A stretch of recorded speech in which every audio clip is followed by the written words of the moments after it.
Entonces, vamos a ver, hablar de salud mental es un poco complejo, porque en realidad, pues, el Perú hay muchas deficiencias en cuanto a presupuesto, en cuanto a recursos humanos, a infraestructura, ¿no?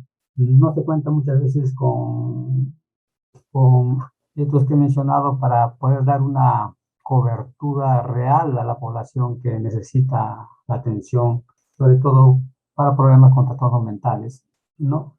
Como ustedes sabrán, antiguamente, pues, este tipo de pacientes eran relegados, ¿no? Eran maltratados y muchas veces ejecutados, ¿no?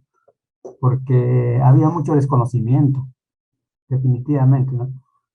Tal vez no pasaba por una situación de maldad, sino que era un desconocimiento total, ¿no? Por ejemplo, en la edad antigua, las enfermedades mentales, pues, han sido detectadas desde tiempos remotos. Así se demuestra en escritos griegos, ¿no? Egipcios. En cada época, el origen de las enfermedades mentales era atribuido a espíritus endemoniados o a otras génesis de carácter mágico religioso, ¿no? O sea, había un paciente que tenía problemas de conducta, de alucinaciones o propiamente de la depresión, ¿no? Que muchas veces no eran detectados. Entonces, le aplicaban el alejamiento, ¿no? Eran instituciones que les llamaban la hoguera. Entonces, había una exclusión social total. O sea, eran maltratados eh, físicamente, moralmente, ¿no? Tal es así que muchos terminaban maltratados, ¿no? Entonces, la historia real de la psiquiatría, pues, ha sido mala, diríamos, ¿no? Entonces, ya en el siglo XVII hay una tendencia a proteger y amparar a los pacientes mentales, desde el confinamiento en asilos u hospitales. Recién acá se va englobando recién el trato humano que se debe dar a los pacientes psiquiátricos, ¿no? A fines del siglo XVIII y principios del siglo XIX, la era del tratamiento moral, en el cual estaban, pues, continuamente presentes no solamente las cadenas, sino también la guillotina, ¿no? A los pacientes los ejecutaban, ¿no? A veces hay pacientes que, es más, a ellos los clasificaban, ¿no? Pacientes que eran muy agresivos iban a un cuarto, ¿no? Pacientes que tenían sus alucinaciones iban a otro cuarto. Entonces, conforme se iban comportando ellos que eran, entre comillas, malos para las personas que los cuidaban, entonces aplicaban la guillotina, ¿no? Porque era un mal elemento. Entonces, se debe a que Philippe Pinel en 1773 en Francia, él inició la tendencia a liberar de las cadenas a los pacientes mentales, ¿no? Por eso en muchos de los hospitales de Latinoamérica llevan el nombre de este profesional, ¿no? De psiquiatra. Es más, aquí en Lima también tenemos una clínica Pinel, ¿no? Que efectivamente también da atención a pacientes psiquiátricos, ¿no? Queda en la cuadra 23 de la Avenida La Marina, ¿no? Gracias a él, entonces se da inicio recién para poder tratar de alguna manera a los pacientes que eran maltratados, darle un trato digno, ¿no?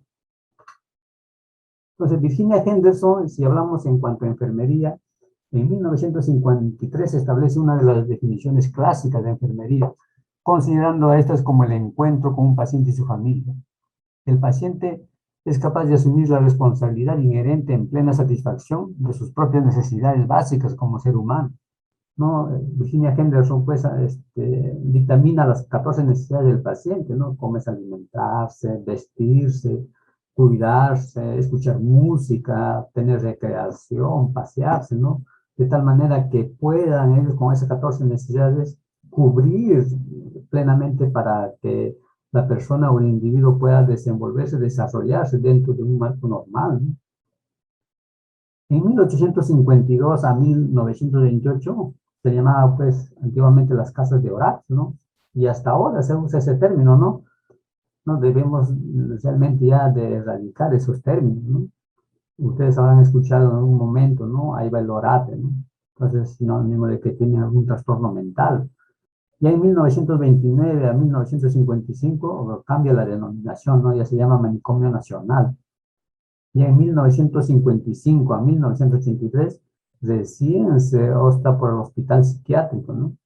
Recién en 1983 a la fecha se le llama Instituto Psiquiátrico, ¿no? Como es el Iteyo Noguchi, que queda por el RIMAC. Y el Hospital Arcorreda sigue manteniendo, ¿no? Eso va a depender mucho de qué nivel de hospitales, ¿no? Por ejemplo, el Hospital Noguchi pues, más se dedica a lo que es la investigación, no tanto en cuanto al tratamiento, al cuidado, ¿no? En cambio, la Correa pues, es un hospital más conocido, ¿no? Entonces, si hablamos de los centros hospitalarios, pues antiguamente les llamaban las loquerías, ¿no? Generalmente estos centros hospitalarios para manejar a los pacientes con trastornos mentales que daban un servicio anexado a los hospitales, ¿no? Tal es el Hospital Loaiza como el 2 de Mayo, ¿no? A los cuales se les llamaban las loquerías. Recién el 1 de enero de 1980 se llama el asilo como Colonia de Magdalena al Hospital Arco Herrera, ¿no? Recién a partir de ahí, el Hospital Arco Herrera cobija a todos los pacientes que tenían tanto el Hospital Loaiza, el Hospital 2 de Mayo y de muchas instituciones más, recién alberga el Hospital Arco Herrera, ¿no? Iniciándose con el nombre de Asilo de Colonia de Magdalena.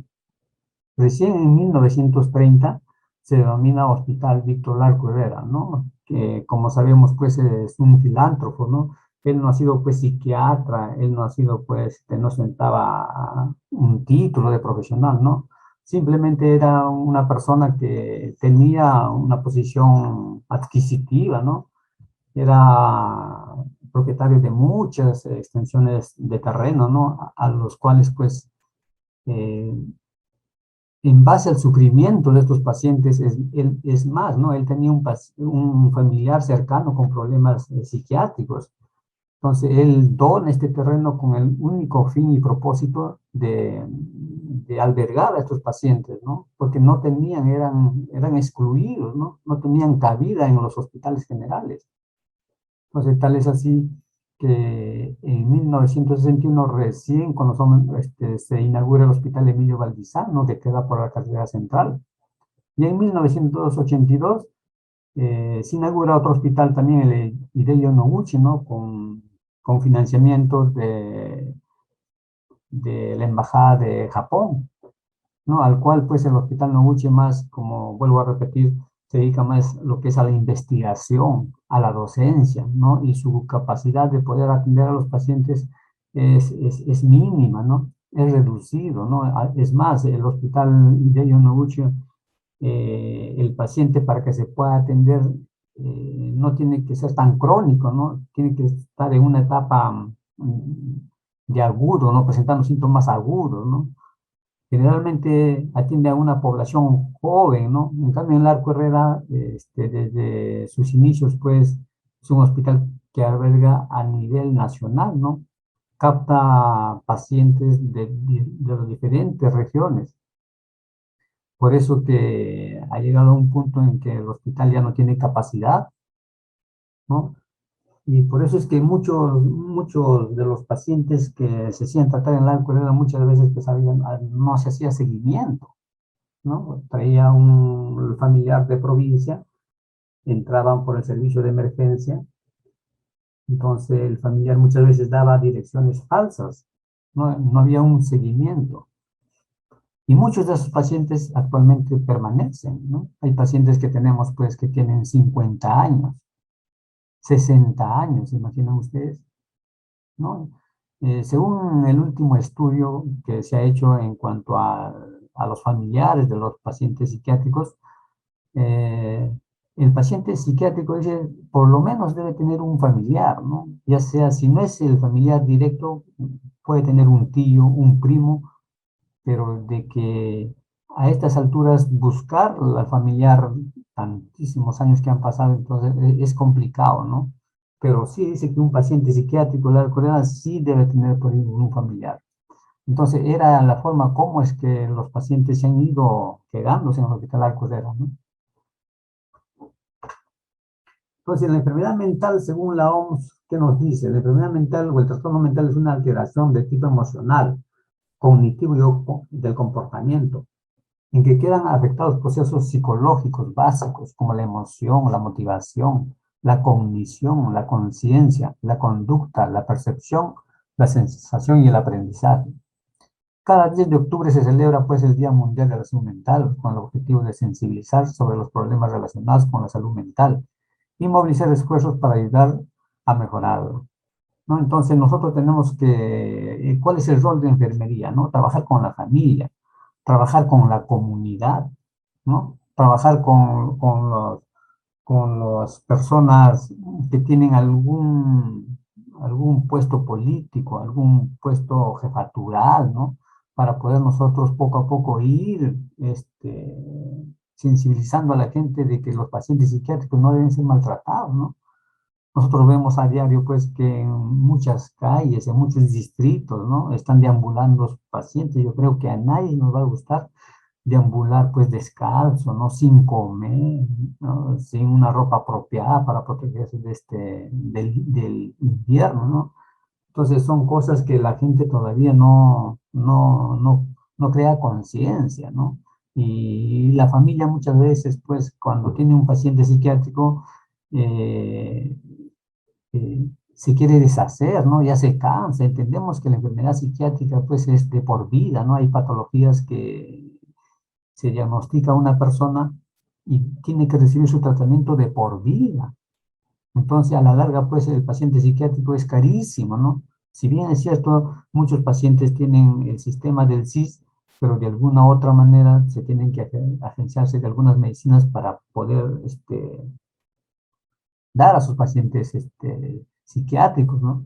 Entonces la enfermedad mental desgasta a la familia, ¿no? Si bien es cierto, el Hospital Arcoíris y los profesionales que atendemos estamos capacitados para brindar la atención, pero quien se desgasta es la familia, ¿no? Por eso es que vemos muchos pacientes que ya están deambulando, ¿no? Y tienen meses, años sin tratamiento.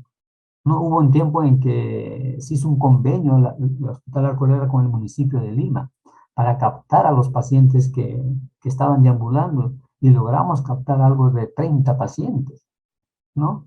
Y en su momento se trataron, salieron muy bien, se fueron con la familia, pero al cabo de los pocos años, nuevamente los pacientes han tenido que ir a a parar a la calle, ¿no? Porque la familia, como les digo, se hacen los desentendidos, no le dan lo mínimo, ¿no? Que es la alimentación, el tratamiento, o hacer el seguimiento para que reciba su tratamiento, pero también eso ya mucho depende de la familia.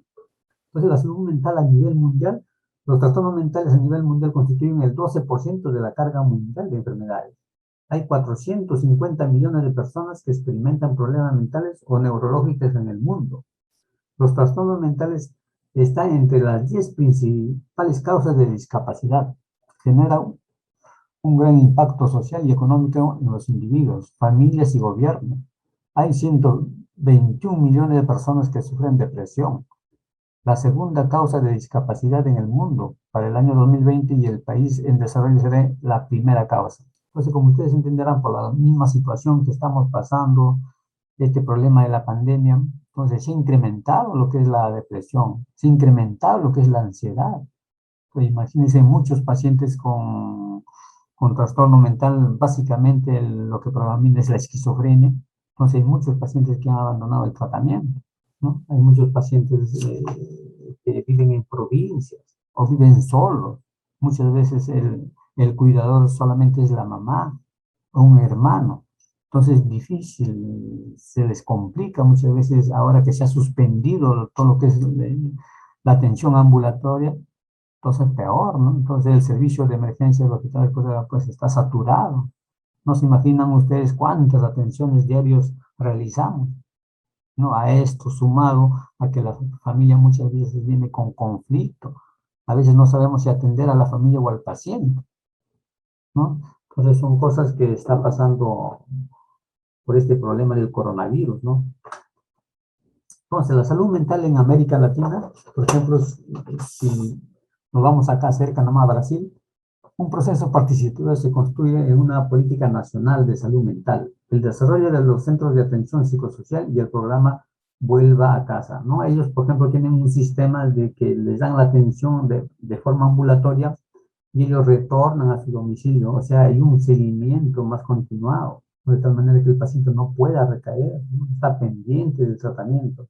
Para eso juega un rol importante lo que es enfermería. ¿no? Ya las enfermeras se encargan de hacer seguimiento al paciente, ¿no? Por eso se llama el programa Vuelta a Casa, ¿no? En Chile, por ejemplo, un exitoso y sostenido programa nacional de salud mental que sigue los principios de un modelo comunitario, ¿no? En Chile está a un paso nomás. Entonces ellos también le dan mayor importancia en cuanto al tratamiento de sus pacientes psiquiátricos. No, ¿qué decir de Cuba, no? El desarrollo de una amplia y diversificada red de servicios de salud mental, destacándose especialmente los centros comunitarios de salud mental. Eso es básico también, ¿no? Ya que en Perú se han creado nuevos centros comunitarios. Un poco es para descongestionar los hospitales psiquiátricos. Si bien es cierto, nosotros en Lima tenemos tres grandes hospitales psiquiátricos, como es el Noguchi, el Balizán y el Hospital Arco Herrera, a veces no se abastece en cuanto a las atenciones. Sumado a esto, muchos pacientes vienen de provincias. Y ustedes saben que en provincias casi no hay psiquiatras, ¿no? Entonces, la mayor parte de psiquiatras están concentrados en Lima.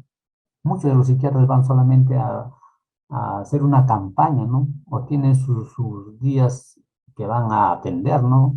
Yo conozco psiquiatras, por ejemplo, que van a Ayacucho, que van a Huánuco, los primeros lunes de cada mes, ¿no? Entonces es una forma de poder ayudar también a las familias.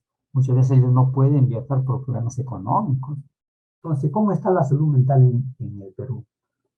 La salud mental se encuentra al margen de la agenda sanitaria del sector salud. En general, este sector no constituye una prioridad de las políticas de gobierno, lo cual se refleja en el presupuesto que se asigna. Se destina a salud el 4.5% del PBI, cifra que está por debajo del promedio de América Latina, que es 7.6%. El presupuesto nacional para el sector salud fue el 3% en el 2019, lo que representa el 0.1% del presupuesto nacional para salud mental, ¿no? O sea, es poquísimo. Entonces, con el 0.1% para salud mental, no se puede hacer grandes cosas, ¿no? Por ejemplo, no se puede comprar equipos, ¿no? Que necesitamos nosotros para poder monitorizar al paciente depresivo, al paciente con esquizofrenia, ¿no? A los pacientes que tienen, por ejemplo, Alzheimer. Sabemos que es un problema neurológico, pero igual, ¿no? El hospital Largo de antes pues tenía para tomar pues un electroencefalograma, ahora no lo tiene. Pues ustedes saben que los costos a veces en los hospitales son bajos, ¿no? Pero muchas veces esos equipos pues tienen su tiempo de vida, ¿no? 10 años, 15 años, mira cuántos años han pasado para poder renovar, pero a veces el presupuesto no alcanza para adquirir equipos y poder ayudar a esta población, ¿no? Entonces, particularmente pues no es accesible para ellos y muchos de ellos tienen CIS y el CIS a veces no califica para este tipo de exámenes, ¿no? Entonces, la estadística en el Perú, la brecha de atención en salud mental oscila entre el 60 y el 85% en América Latina. En el Perú supera el 80%, ¿no? O sea, tenemos una brecha que trabajar muchísimo.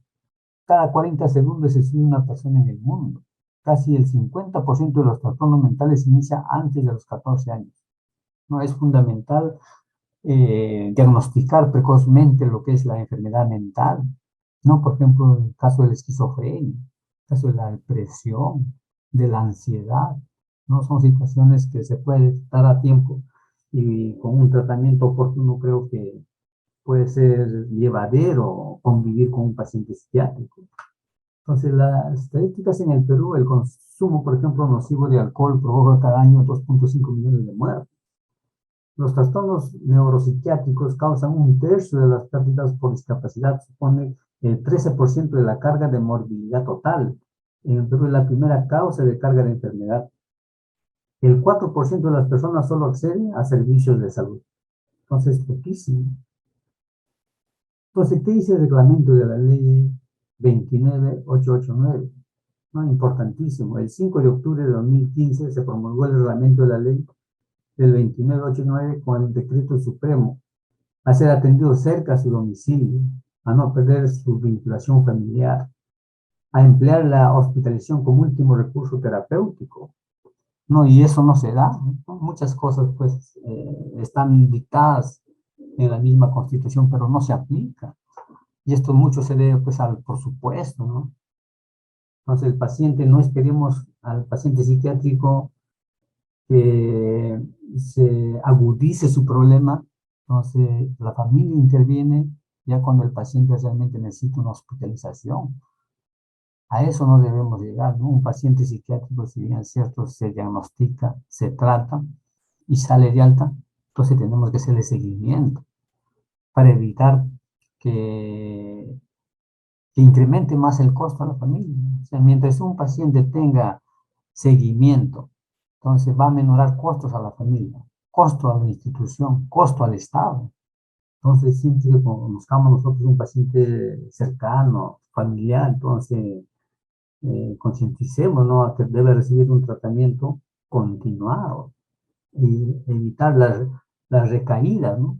Porque un paciente que tiene constantemente recaídas se va cronificando más, los síntomas son más notorios, por lo tanto se torna más agresivo. O sea, ya no va a necesitar de repente utilizar tabletas, no vamos a tener que hospitalizarlo y utilizar sedantes. Entonces, al final la familia sufre, ¿no? En cuanto a los establecimientos de salud, eh, tenemos sin internamiento en el nivel de atención 1.3, 1.4, centros de salud mental comunitario, como ya les dije, ¿no? Se están incrementando y eso es bueno, ¿no? Lo que tenemos que hacer es, todos pacientes psiquiátricos que viven en una jurisdicción, se está abriendo un centro comunitario y evitar la regularización, evitar la hospitalización, ¿no? De tal manera que esté atendido cerca a su domicilio, que tenga acceso a la atención oportuna. Los establecimientos de salud con internamiento, ya sabemos que tenemos tres en Lima, las unidades del hospital del día de los hospitales generales. Generalmente a los hospitales generales, llámese el Hospital Loaiza, Caetano Heredia, 2 de Mayo, ellos atienden de manera ambulatoria, no tienen hospitalización, ¿no? Entonces, todos esos pacientes que necesitan hospitalización recaen en los hospitales psiquiátricos, ¿no? Así también conocemos, por ejemplo, los servicios médicos de apoyo, ¿no? Conocemos casas de reposo, hogares protegidos, residencias de protección, centros de rehabilitación psicosocial, centros de rehabilitación laboral. Entonces, hay muchas ONGs, hay muchos centros particulares que dan atención a este tipo de pacientes, porque muchas veces no hay acceso a una cama, a un hospital público. No, estadísticamente en el Perú existen en general 8.955 centros hospitalarios. No estamos hablando de centros de salud, hospitales, con un total de 45.922 camas. De ellos, 21 hospitales ofrecen servicios de salud mental, con 1.067 camas disponibles. En mayo de 2012 existían 300 centros terapéuticos en el país, de los cuales solo 47 eran formales, ¿no? Se imaginan ustedes, mira, cuánta informalidad, pero es que el mercado lo necesita. Entonces, muchas veces estos centros son informales porque a veces no se les da la facilidad, ¿no? Entonces, trabajan de manera informal. A veces sus costos son menos, pero muchas veces ellos no cuentan con psiquiatras, ¿no? Cuentan con enfermeros, técnicos en enfermería. Entonces ya ven la forma cómo organizarse y llevarlos a sus controles, a los hospitales. Entonces, en cuanto a este campo, por ejemplo, da apertura, ¿no? A que muchos se organicen, formen sociedades y poder abrir tipo casas psiquiátricas, ¿no? Que hay demanda de pacientes, ¿no? Existen 750 psiquiatras, 100 son especialistas en niños. Según el MINSA tiene 180 y faltarían 300 más para cubrir la atención de salud mental. Sin embargo, debido a que la población que sigue en crecimiento no se podría atender la demanda porque no terminan de formarse los especialistas. El 82% se concentran en Lima. En general hay un psiquiatra para cada 300.000 peruanos, ¿no? O sea, la brecha es bastante. Eh, felizmente, antes pues la especialidad de psiquiatría, muy pocos profesionales médicos cogían, ¿no?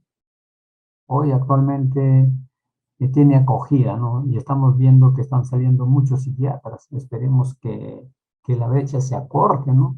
Y sobre todo puedan cubrir vacíos en provincias, ¿no? Que muchos pacientes psiquiátricos se ve cuando uno viaja al interior del país. ¿Por qué? Porque no reciben un tratamiento oportuno. Y si han recibido, muchos de ellos han abandonado, ¿no? Uno por la distancia, o el factor económico. El otro es que no hay un soporte, ¿no? Entonces, ¿qué es la discapacidad mental? Utilizamos el concepto de discapacidad mental para referirnos a las limitaciones o barreras para la inclusión social de personas por causas psíquicas, como diagnósticos como el trastorno bipolar, las demencias, la esquizofrenia, entre otros, ¿no? También en lo cognitivo, ¿no? Los síndromes de Down, el autismo, el retardo mental, entre otros, ¿no? Sí, básicamente ahora nos estamos centrando, por ejemplo, en la ponencia, por eso hablar de psiquiatría es amplio. Hoy día vamos a hablar solo algunas patologías, porque si quisiéramos hablar no nos va a alcanzar el tiempo, ¿no?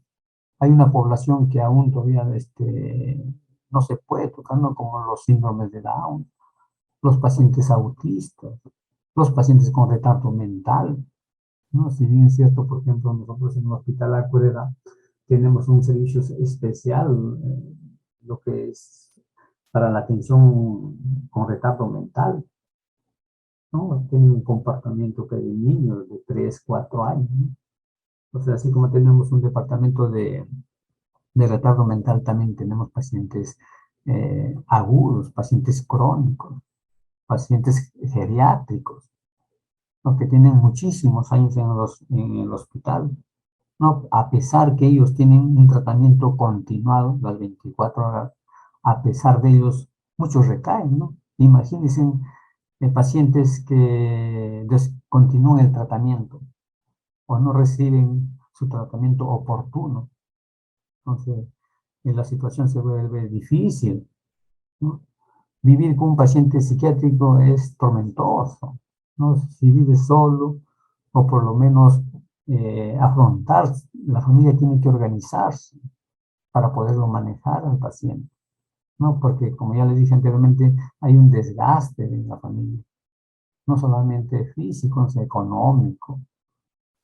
Entonces, la atención al Hospital Víctor Larcoreda, pues, básicamente es una institución especializada en psiquiatría. Entonces, la labor de enfermería, pues, es básico, ¿no? Enfermería, pues, está en consulta externa, en emergencia. Cuando hablo de enfermería, me refiero, pues, al personal, los licenciados, los técnicos de enfermería, los auxiliares. Entonces, cuando nosotros trabajamos en conjunto, ¿no?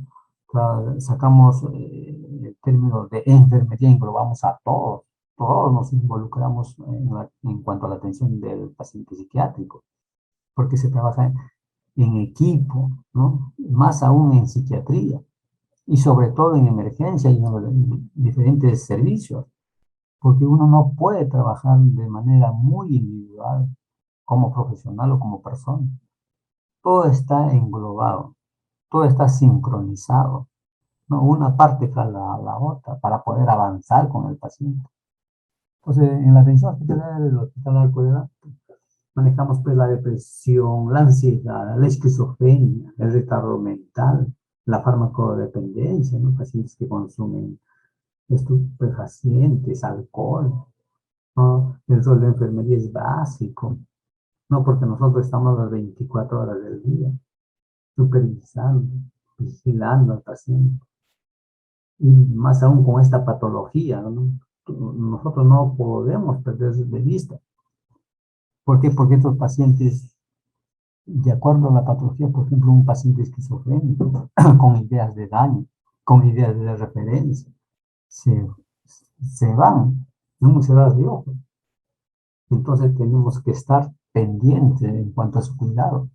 Como ya les dije, tenemos el pabellón de agudos, tenemos pabellón de rehabilitación, ¿no? Los pacientes que están a punto de poder salir de alta, ¿no? Si bien es cierto, tenemos pacientes que ya viven ahí, como vuelvo a decir, tienen 40, 50 años, 30 años, Entonces, esos pacientes ya el Estado se hace cargo. A estas alturas, buscarle familia es difícil. Y si tienen ya muchos, se han desentendido. Como que ya el gobierno se hace cargo de ello. Es más, cada paciente que han sido abandonados por su familia tienen un presupuesto, ¿no? A ellos ya le designan un presupuesto anualmente en cuanto a la alimentación, su vestimenta, sus cuidados. Tenemos otro pabellón con retardo mental, tenemos un pabellón geriátrico, ¿no? Trabajar, por ejemplo, en cuanto a la labor de enfermería en los pacientes geriátricos también es complicado. ¿Se imaginan ustedes trabajar con pacientes adultos mayores? Si bien es cierto, ya los síntomas psiquiátricos han disminuido, entonces, previo a ellos, muchos de ellos presentan problemas físicos, ¿no? Pacientes que tienen presión arterial, pacientes que tienen problemas cardíacos, ¿no? Y como es de saber, también muchos de ellos presentan, pues, obstrucción intestinal, una apendicitis, no están ajenos a ellos, ¿no? Y muchos de ellos son derivados a los hospitales que conocemos, ¿no? Nuestro hospital de referencia es el Hospital Santa Rosa y el Casimiro Ulloa, y siempre hay un estigma, ¿no? Si no va con personal, no lo recibe, ¿no? Un paciente psiquiátrico que va por X motivo derivado porque necesitamos de las especialidades, porque ustedes entenderán que el hospital básicamente es psiquiátrico, entonces cuando necesitamos una atención quirúrgica o una intervención, referimos a otros hospitales. Entonces tiene que ir y se queda un personal permanente en cuanto a su cuidado. O sea, en esa parte todavía no estamos, la enfermería no está preparado para poder manejar un paciente psiquiátrico. Tenemos otro pabellón que atendemos pacientes que tienen problemas de consumo de drogas, de alcohol, ¿no? Y el servicio de emergencia y consultores externos en cuanto a, a niños y adultos. Entonces, es preponderante en cuanto a la atención de enfermería. Entonces, el cuidado de enfermería es un acto humano, ¿no? Que implica el arte de interactuar con el paciente que padece algún tipo de trastorno mental. Es un compromiso de conservación, restablecimiento y el autocuidado del paciente. Mm, A ver, este ya pasó, creo. Ya, entonces cuando enfermería atiende los pacientes psiquiátricos, entonces mucho tiene que ver lo que es la observación, porque mediante la observación te va a permitir evaluar, te va a permitir prepararte, te va a permitir muchas veces de evitar situaciones que pueda hacerse daño al paciente o que te puedan agredir o que él mismo se pueda autolesionar. No es primordial porque permite analizar y evaluar principalmente al paciente, ¿no? Trabajar con un paciente psiquiátrico, tienes que estar con tus cinco sentidos, porque en el momento menos esperado, o el paciente te agrede, o el paciente se fuga, o el paciente coge un objeto y te puede agredir. Entonces, ahí se tiene que trabajar en equipo, ¿no? Muchas veces nosotros utilizamos la comunicación no verbal, solo con una mirada al psiquiatra o al personal, estás que dices, ya carga la medicina, o prepara los sujetadores, que es lo último que se puede hacer para hacer la contención física, ¿no? Entonces, mediante la observación, vas a observar sus conductas. O si viene un paciente con depresión, un paciente con ansiedad, un paciente con delirio, un paciente con alucinaciones, ¿no? Utilizar todos tus sentidos, ¿no? Tener información tal como ocurre, ¿no? Porque en la historia se tiene que plasmar, escribir tal como te dice el paciente. Tú no puedes trabajar de manera subjetiva, ¿no? Si el paciente te dice, me quiero matar, tienes que de esa manera describirlo, ¿no? El paciente refiere, me quiero matar o me quiero fugar. ¿Para qué? Para que tú tengas la previsión del caso, ¿no? Y no haya sorpresas, ¿no? Que muchas veces ha pasado. Por ser un hospital psiquiátrico, ha pasado situaciones que nadie quisiera, ¿no? ha pasado suicidio, agresiones, no fuga, ¿no? Porque está inmerso a eso. ¿Por qué? Porque trabajamos con pacientes psiquiátricos. No se necesita colaboradores porque tú eres la persona que vas a ir monitorizando. Vas a ver tu escenario, ¿no? El momento que llega el paciente psiquiátrico agitado. Y debe darse en todo momento, ¿no? Siempre en el hospital se trabaja en equipo, ¿no? Siempre se trabaja de a dos. No te puedes confiar, ¿no? Si trabajamos en el servicio de emergencia con pacientes psiquiátricos, entonces, si algo te urge a realizar, llevar muestras no sé, de orina o llevar una interconsulta, entonces no te puedes dar esa facilidad de ir sin comunicar. Tú tienes que comunicar con la persona que estás trabajando para que no quedes en parar al paciente psiquiátrico en ningún momento. Porque así como tiene su trastorno mental, el paciente es bien hábil, sabe en qué momento se va a cuidar el personal. Y justo aprovecha en situaciones donde en el cambio de turno, aprovecha en el momento del almuerzo o a la hora de la visita, porque muchas veces nos distraemos en un momento. Entonces, ahí pasan situaciones en segundos, en minutos, lo que no te pasa en 5 años, 10 años. Entonces, no podemos nosotros confiarnos del paciente psiquiátrico. Entonces, la entrevista, ¿no? Es una forma también de valorar al paciente. Es una técnica que permite obtener información a través de la comunicación verbal, mediante manifestaciones del paciente sobre sus percepciones, ideas, sentimientos, conductas.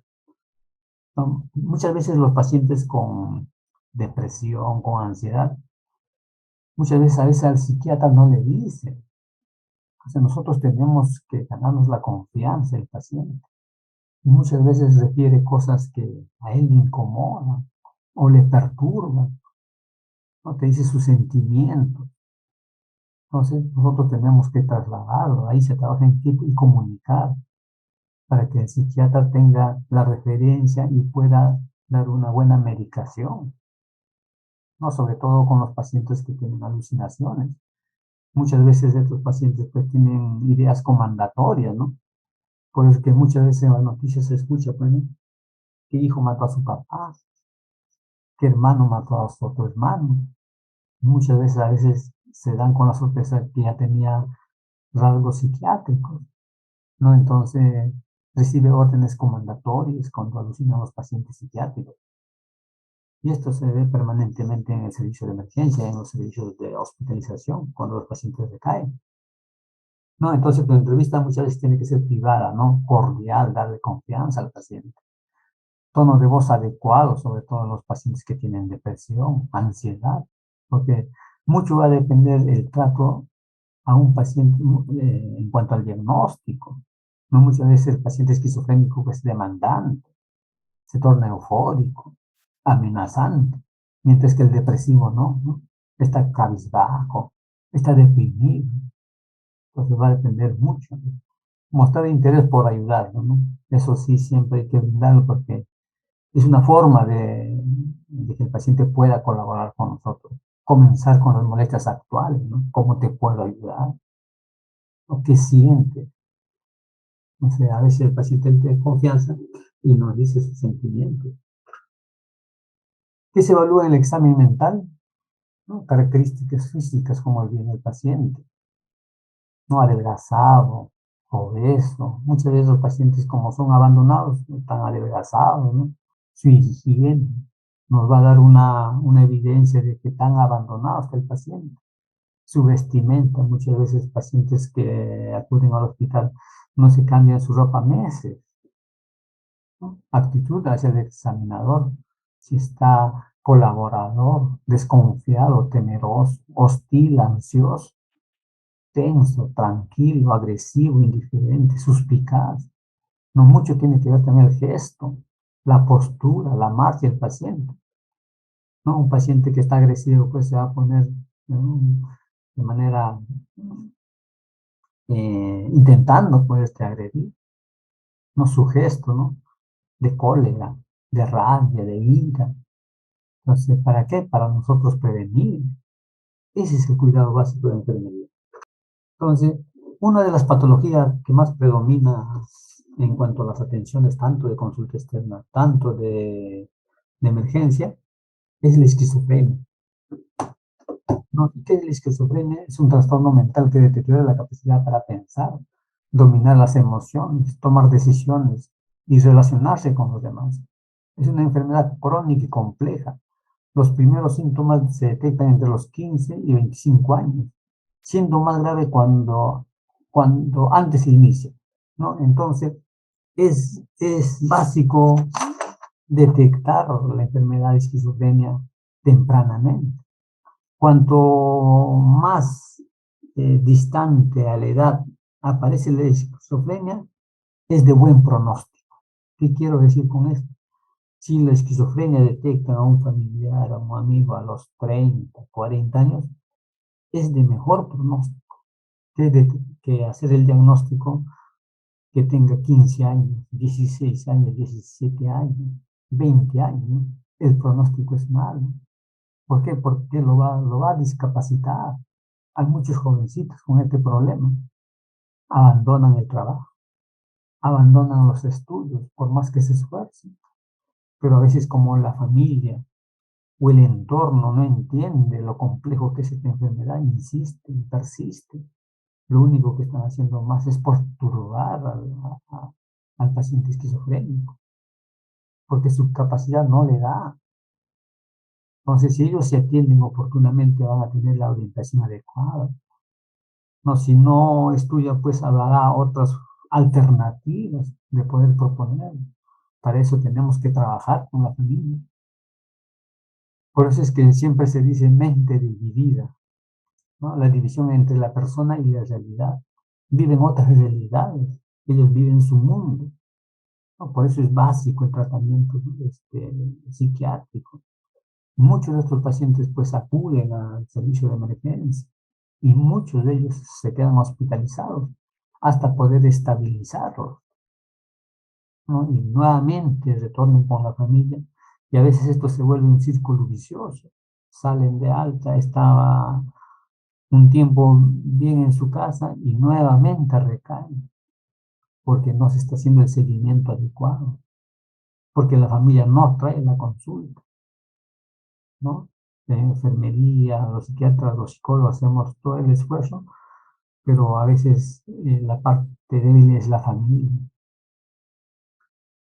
Entonces, genéticamente la incidencia de la población general es el 1%. Quiere decir que de la población general en sí, el 1% tenemos esa predisposición de desarrollar la esquizofrenia. Lo que pasa es que muchos de nosotros tenemos capacidad de afronte, ¿no?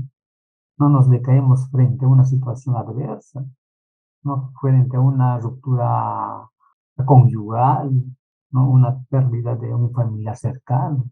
Muchos se decaen y a veces estos puntos son un punto de partida para que aflore la enfermedad de lo que es la esquizofrenia. No, no hay capacidad de afronte. Los niños cuyos dos padres tienen este trastorno presentan una incidencia entre el 35 y el 50%. No vale decir que hay bastante probabilidad que si ambos padres son esquizofrénicos, el hijo también sabe. Y eso se ve en la vida real. Un familiar en primer grado de una persona afectada con esquizofrenia tiene un riesgo de 10 veces mayor de padecer la enfermedad comparado con la población general. La incidencia no es mayor en niños adoptados por familias con antecedentes de esquizofrenia. Eso también se ha visto. Entonces, Disculpe, doctor, me dicen de que no se le está escuchando muy bien el audio, se le escucha muy bajito. así, caramba, a ver, a ver. Ahora, A ver, ¿podrían confirmar por favor por el chat si está bien el ahora, volumen? ahora, ahora, aló. Sí, Se está bien. escucha perfectamente, doctor. Ya, discúlpeme, hace que me hubieran hecho saber. Sí, se escucha perfectamente. Ya, Gracias. muy bien, muy bien, muy bien. Entonces, a lo que les decía, ¿no? Entonces, la genética tiene que ver mucho en cuanto a esta enfermedad. Entonces, nosotros los que pertenecemos a salud, los que estamos involucrados en cuanto a la atención del paciente, Me refiero a auxiliares técnicos, enfermeros. Entonces, estamos involucrados en poder orientar a la familia, al paciente, ¿no? Cuando está en su etapa de estabilización, o sea, que no tiene los síntomas, poder trabajar con ellos para que puedan acudir a sus consultas. Entonces, los tipos de esquizofrenia, pues, son varios, pero voy a tocar solamente tres que son los más relevantes, como la esquizofrenia hebefrénica, la catatónica y la paranoide. ¿No? La hebefrénica se desarrolla en la pubertad o en la adolescencia, ¿no? Con una euforia, carece de viveza, se alterna con depresión. Este tipo de pacientes son cabizbajos, se aíslan, ¿no? Esa es la particularidad de ellos, ¿no? La esquizofrenia catatónica se caracteriza por presentarse con síntomas de la voluntad, la interceptación cinética. Muchos de ellos, no, ustedes no han observado pacientitos que caminan de un lugar a otro, van a la esquina, regresan a la esquina. Esos son pacientes catatónicos, que muchas veces paran rígidos, no salen de su lugar. Y el paciente con paranoide es el paciente digamos, de cuidado. Se caracteriza por ideas delirantes, de persecución, de alucinaciones, de celos delirantes. Tiene tendencia a discutir. Con estos pacientes tú no te puedes enfrentar con ellos porque te pueden agredir. Muchos de estos pacientes vemos en emergencia. Entonces tenemos que estar ojo con ellos, porque no sabemos en qué momento va a reaccionar. Tenemos que darle el tratamiento ya para evitar que este paciente se pueda agredir o autolesionarse, ¿no? Los síntomas clásicos de la esquizofrenia para poder reconocer un paciente, dentro de los síntomas positivos tenemos los delirios, las alucinaciones, ¿no? Dentro de las alucinaciones tenemos pues, las gustativas, las olfatorias, las táctiles, las olfatorias, entonces, y las auditivas, perdón. Entonces, tengamos mucho cuidado con otros pacientes que tengan alucinaciones auditivas, alucinaciones comandatorias, ¿no? Porque escuchan voces. Entonces, sabemos que esos son falsos, pero para ellos son reales. No, pues que muchas veces se ven desgracias, ¿no? Entonces, estos pacientes con alucinaciones y delirios son pacientes que deben hospitalizarse porque ponen en riesgo a la familia, ponen en riesgo a los que atendemos. Nuestros pacientes tienen que estar permanentemente vigilados, no tener un ambiente tranquilo, evitar cosas que pueden hacerse daño. ¿No? Tenemos también los síntomas extrapiramidales. En los pacientes con esquizofrenia tienen temblores, se sienten inquietos constantemente, no quieren tomar su medicación. No es difícil lidiar con este tipo de pacientes. Muchas veces la familia tiene que organizarse o pide ayuda a los bomberos, a la policía, para que lo lleven al hospital. Y muchos de estos pacientes pues van amarrados, ¿no? Para que puedan ser atendidos y muchos de ellos se quedan hospitalizados. Los síntomas negativos, ¿no? No disfruta con nada, no habla con nadie, se aísla, vive en su mundo, ¿no? En cuanto a los síntomas afectivos, usted está triste, se siente angustiado, ¿no? Muchos de ellos son erráticos, ¿no? Caminan y caminan. Son pacientes que no se cansan, ¿no? En cuanto a los síntomas cognitivos, tenemos apenas puede concentrarse, le cuesta mantener su atención cuando se le habla, son muy distraídos. Entonces, en lo personal, falta de cuidado y aseo personal, ¿no? Muchos de estos pacientes pues llegan al hospital en condiciones eh, de que no se les ve bien, ¿no? Con la misma ropa, una ropa maloliente, ¿no? Pero la familia dice que no los obedece por temor a que no los pueda agredir, por temor a que no los pueda hacer daño. Por eso es que los pacientes psiquiátricos permanecen con esa misma ropa, no descuidan su aseo personal, ¿no? Y hay un riesgo también de suicidio. ¿Por qué? Por las ideas comandatorias que tienen ellos. En lo social no se relaciona con nadie, se aísla, vive en su mundo ellos, ¿no? Un trato distante con la familia. En lo laboral imposibilita para estudiar o ejercer un oficio, ya les dije, ¿no? Es una enfermedad que los va a discapacitar a lo largo de su vida. Entonces hay que darle algunas alternativas, ¿no? Hay muchos pacientes con esquizofrenia, pues, que si bien es cierto no estudian, no trabajan, que por lo menos ayudan en los quehaceres domésticos, ¿no? Pero sí bajo supervisión de un familiar, como ir a comprar, mandatos simples, ¿no? Entonces, ¿cómo vas a poder reconocer a un paciente que tiene problemas de esquizofrenia? Va a presentar alucinaciones, va a ver cosas, ¿no? Va a presentar delirios de grandeza, que son los millonarios, son ricos, son presidentes, ¿no? Ideas de daño, que tú le quieres hacer daño, que la familia está en contra del paciente, que el personal está, cuando un paciente está hospitalizado y este paciente tiene ideas de daño, creen que nosotros lo hemos recluido, ¿no? No porque la familia lo haya pedido, sino nosotros queremos hacerle daño, porque tenemos algún interés para él, ¿no? Hay delirios de control, ¿no? Que sus ideas están controladas, ideas de persecución, ¿no? Que la policía lo persigue, que nosotros lo estamos persiguiendo, ideas de referencia que le hablan, se tornan místicos, ¿no? Muchos de los pacientes psiquiátricos se, se agobian en cuanto a la religión, no en algo que ellos puedan creer. Pues en cuanto a la conducta motora, van a ser algunos, según el diagnóstico, van a ser hipoactivos, ¿no? Van a estar en un lugar solo, se aíslan. Muchos se ponen hiperactivos, ¿no? Se tornan intranquilos, se ponen a caminar. Hay movimientos estereotipados, ¿no? Repetición del movimiento de un lugar a otro. Salen, entran de la casa. Hay un negativismo, oposición a las órdenes que se le da. Hacen todo lo contrario. Dice sales, entran. Dice entran, salen. Entonces te dan la contra.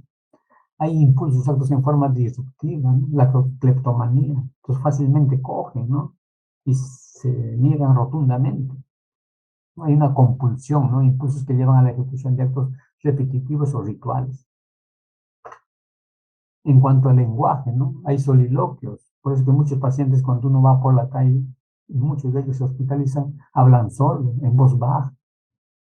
Nos da la impresión que está conversando con alguien.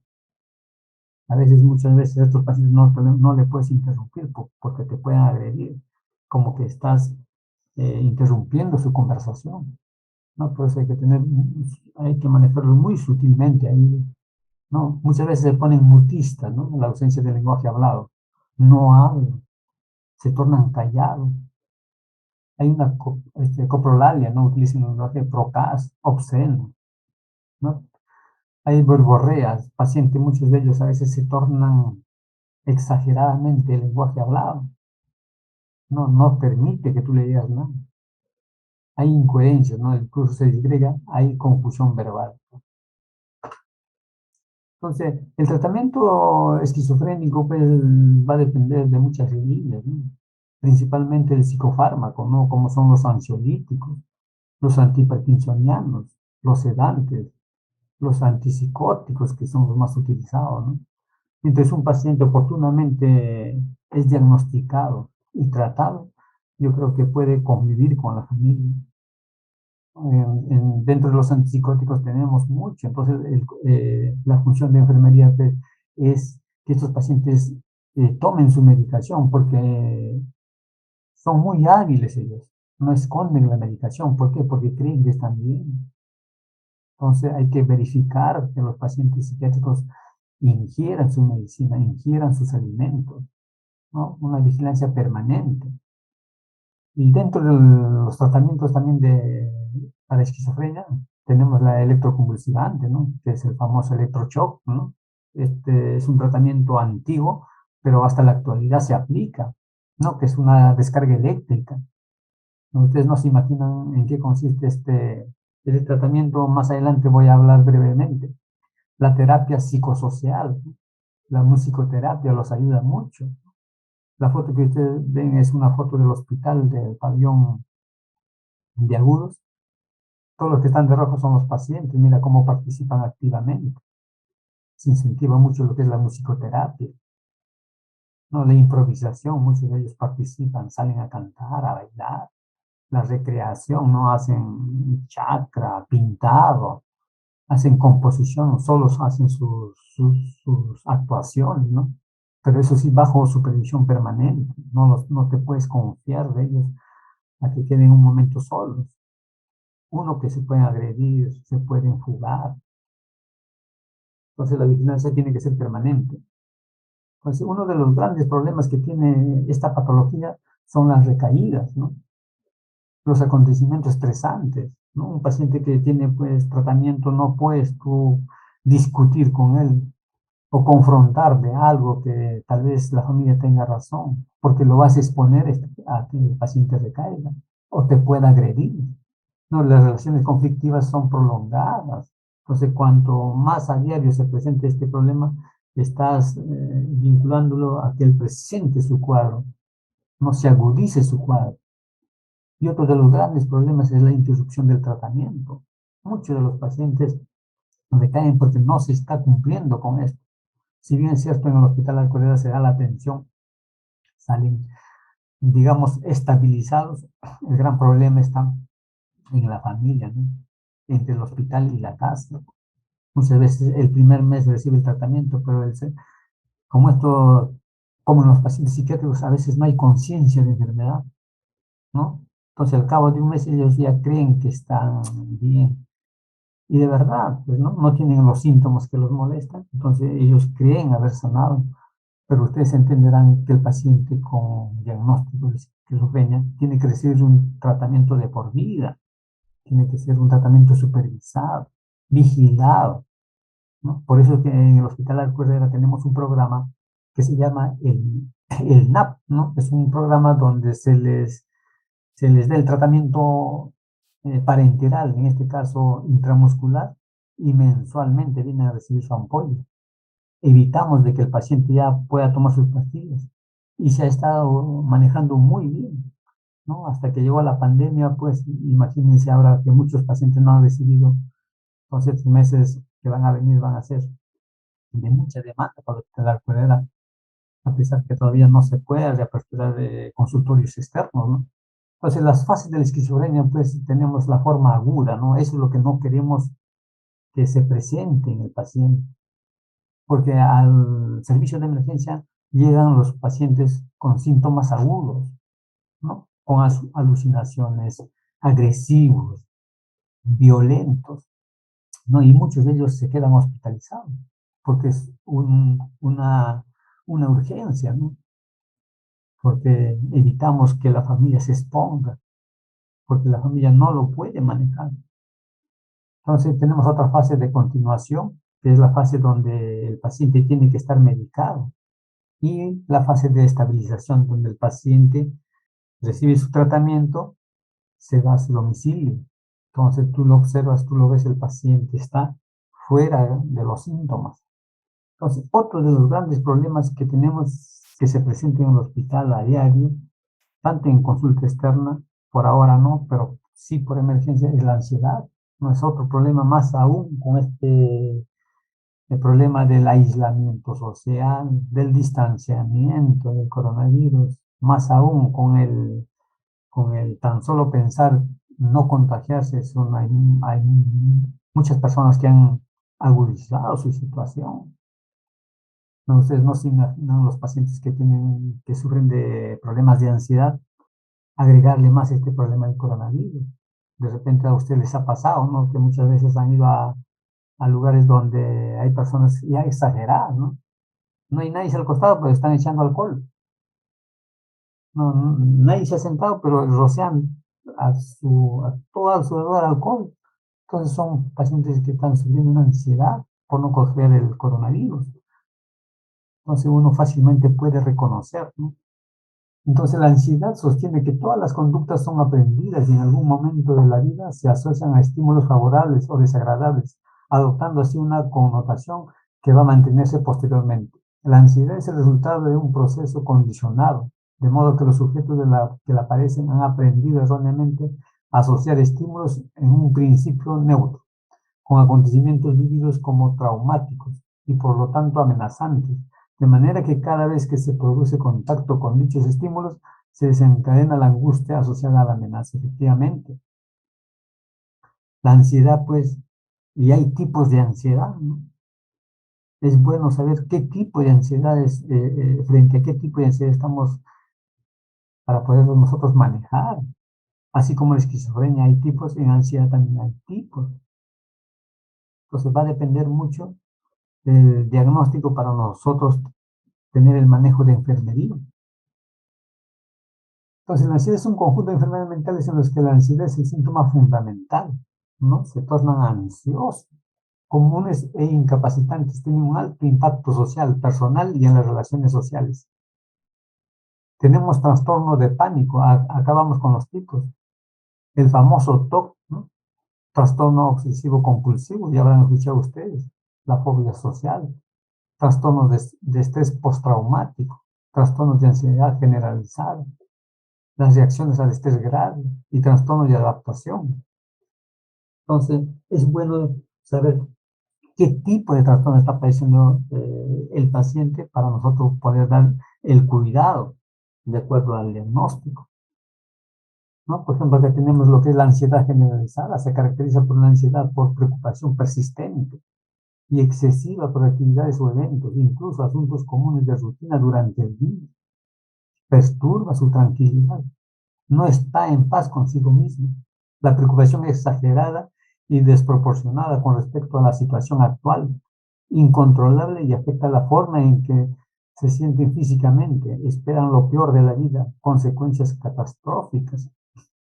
A poner un ejemplo nomás, los pacientes con ansiedad generalizada, pues tú le dices, vamos a suponer que la hemoglobina pues es 12, por A o B se saca su análisis y le sale 11, ya se sienten morir. No, sabemos que está dentro de los valores normales, pero ya ellos se sienten morir. Hay una ansiedad generalizada, que les falte el aire, no se sientan agobiados, destrozados. Entonces son pacientes que necesitan un tratamiento, necesitan una medicación y un cuidado oportuno. Otro es el trastorno del pánico, ¿no? Implica episodios repetitivos de sensaciones repentinas de angustia, ansiedad inmedio o terror intensos que alcanza un nivel máximo en minutos, ¿no? El trastorno de pánico. La crisis alcanza máxima intensidad en 10 minutos y suelen resolverse entre 20 y 30 minutos, ¿no? Vamos a poner un ejemplo, por ejemplo, el trastorno de pánico, no sé, pues, ves una cucaracha, ¿no? Hay gente que se desespera, entran en pánico, o gente que sube al ascensor, ¿no? Por A o B no se abren, entran en pánico. Entonces son situaciones que escapan a que ellos puedan manejarlo. No pueden con esa situación. Otro de los trastornos es el obsesivo compulsivo, más conocido como el TOC. No se trata de un cuadro de obsesiones, pensamientos y rituales compulsivos que tiene la persona, ¿no? Hacen constantemente los actos que el individuo es incapaz de vivir aunque lo intente, con un gran componente de ansiedad y muy incapacitante para quien lo padece. En Lima, el 1.5% de las personas sufren de TOC, mayor de los que sufren esquizofrenia y menor de los que sufren la depresión. Entonces hay una gran población que está sufriendo este trastorno. Muchas veces los pacientes que tienen este trastorno, pues, echan llave a la puerta y regresan de una cuadra, ¿no? Porque creen ellos que no han cerrado la puerta. O muchos de los pacientes van al caño y se lavan la mano una y otra vez. Entonces, ¿cuál es el cuidado de muchos de estos pacientes también se hospitalizan? Tenemos a diario este tipo de pacientes, ¿no? Entonces, a ellos hay que, el cuidado de enfermería es verificar, ¿no? Si tienen esa compulsión de lavarse la mano y muchas veces se lastiman, ¿no? De tanto lavarse a veces se causan heridas. Entonces hay que trabajar con un tratamiento como son los ansiolíticos para disminuir esa ansiedad de repetición continua. Entonces, el TOC infra infanto-juvenil es invalidante, asociándose a otros trastornos. O sea, este trastorno, si sea en jóvenes, pues los va a discapacitar, ¿no? En cuanto a su conducta y depresión, produciendo sufrimiento personal y afectando las relaciones familiares, interpersonales, en el desempeño académico, laboral y integración social. Son un poco no entendidos por la familia. Muchas veces, a veces la familia por no crearse problemas, hacen que el paciente continúe con su trastorno. Muchos de ellos no reciben tratamiento, están aislados en su domicilio. No, mientras la fiesta vaya en paz con la familia o no haga problemas, el paciente puede vivir años y años con su problema de trastorno, ¿no? Entonces lo ideal puede ser hacerlo tratar, llevarlo a un especialista, ¿no? Pero muy difícilmente estos pacientes van a aceptar porque tienen la falsa idea de que lo que está haciendo está bien. Es un trastorno que tiende a persistir en el tiempo con periodos de exacerbaciones y remisiones parciales que se agravan ante las situaciones de estrés. Entonces, ¿cuál es el tratamiento? Los ansiolíticos, para un poco descargar esa ansiedad que tiene el paciente, reducir los rituales o conductas que mantienen el mecanismo obsesivo, reducir las obsesiones, mejorar y controlar el estado del ánimo del paciente. El tratamiento para el trastorno obsesivo compulsivo puede no resultar en la cura. Si bien es cierto, no lo vamos a curar, pero vamos a aliviar grandemente. Pero puede controlar los síntomas para que no controlen su vida diaria. Algunas personas necesitan tratamiento durante toda la vida, efectivamente. Los dos tratamientos principales para esto son la psicoterapia y los medicamentos, ¿no? El más efectivo, si se combinan ambas cosas, les va a ir muy bien, ¿no? Un paciente con este tipo de trastornos tiene que recibir psicoterapia y paralelamente la medicación. Ambos van de la mano, ¿no? Si el paciente solamente toma medicación, no le va a funcionar. Es como tener una silla con tres patas, ¿no? Claro, la psicoterapia va a ser el complemento para que pueda esa silla estar estable, ¿no? Y el paciente pueda manejar su ansiedad. Entonces ahí vemos, mira, ¿ves? Se aíslan los pacientes.